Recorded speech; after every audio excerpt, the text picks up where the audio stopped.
તારીખ 23 ફેબ્રુઆરીની રાત્રિ દરમિયાન હત્યાની ઘટના બનવા પામી હતી। વાઘોડિયાના નિમેટા પાસેની સરદાર સરોવર નિગમના ક્વાર્ટર્સમાં મોડી રાત્રે ખૂની ખેલ ખેલાયો હતો। નિંદર માણી રહેલા શ્રેણિક સાથે અશ્લીલ હરકત કરતા શ્રમિક જાગી જતા ઝઘડો કરી હત્યા કરી।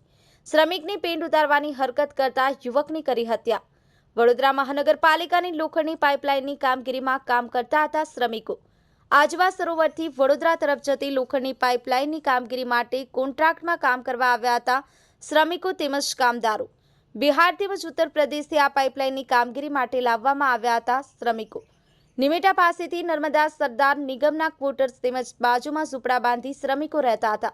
તારીખ 23 મેની રાત્રિના સમય સરદાર નિગમના ક્વાર્ટર્સમાં સંજય કુમાર તેમજ તેનો સાથી રાહુલ સિંહ નામ રામદેવ સાથે સૂતા હતા।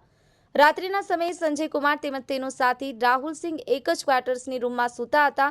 તે રાત્રિના સમયે નિંદ્રાધીન રાહુલ સિંહની પેન્ટ કાઢવાની અશ્લીલ હરકત સંજય કુમારે કરી હતી। તે બાબતને લઈને બંને શ્રમિકો વચ્ચે બોલાચાલી થતા ઝઘડો થયો હતો। આ ઝઘડાના બોલાચાલીનો અવાજ બહાર આવતા કેટલાક શ્રમિકો જાગી ગયા હતા। રાહુલ સિંહે પોતાની સાથે કરેલ સંજય કુમારની અશ્લીલ હરકતની વાત કરી હતી। આ બનેલ હરકતને સદાનંદ પપ્પુ રાહુલની રૂમમાં જઈ અને સંજય કુમાર સાથે બોલાચાલી કરી ઝઘડો કર્યો હતો। આ ઝઘડાનું સ્વરૂપ એવું બન્યું કે બંને શ્રમિકોએ ભેગા થઈ સંજય કુમારની લોખંડની કોસ તેમજ લોખંડના તવો લઈને તૂટી પડ્યા હતા। આ મારામારીમાં સંજય કુમારને માથાના ભાગે તેમજ શરીરના અન્ય ભાગો પર ઈજા પહોંચતા બેહોશ થઈ જતા બંને સાથીઓ સંજય કુમારને બાથરૂમમાં લઈ જઈ ફુવારાના પાણી છાંટી હોશમાં લાવવાનો પ્રયત્ન કર્યો હતો, પરંતુ સંજય કુમાર હોશમાં ના આવતા તેઓનું મોત થયું હતું।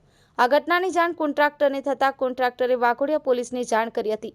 વાઘોડિયા પોલીસે બનાવના સ્થળે પહોંચી તપાસ ચલાવી હતી। આ હત્યાનો ભેદ ઉકેલી હત્યારાઓને કલાકોની ગણતરીની કલાકોમાં ઝડપી જેલ ભેગા કર્યા હતા।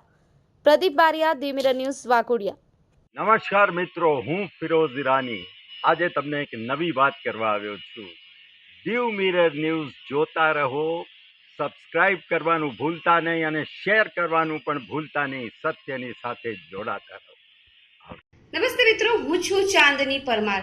આપની મનપસંદ ચેનલ એટલે કે દીવ મિરર ન્યૂઝ ચેનલને લાઈક કરો, શેર કરો અને ફોલો કરો, અને હા, તેમાં દરરોજ તાજા સમાચાર જોવાનું ભૂલશો નહીં। દીવ મિરર ન્યૂઝ દરરોજ લાઈવ અપડેટ ગુજરાત રાજ્ય, દેશ, દુનિયાના તમામ બ્રેકિંગ સમાચારો નિહાળો દીવ મિરર ન્યૂઝ ચેનલ પર।